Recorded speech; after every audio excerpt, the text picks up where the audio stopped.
नमस्कार सगळ्यांना, स्वागत आहे तुमचा एका नवीन ब्लॉगमध्ये.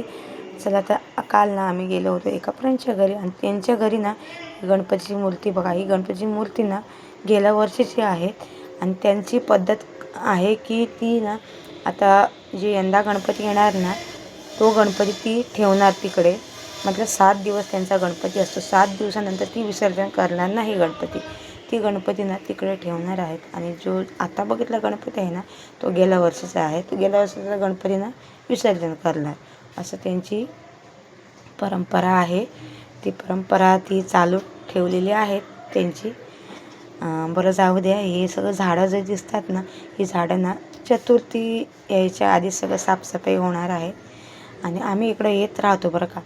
आणि माझ्या सासूबाईचं मैत्रिणीचं घर आहे आणि आम्हाला ना खूप मानतात ते, म्हणून आम्ही ना कधी पण इकडे ना येऊन जात असतो. चला तर कसा वाटला माझा व्हिडिओ नक्की कमेंटमध्ये कळवा. बाय.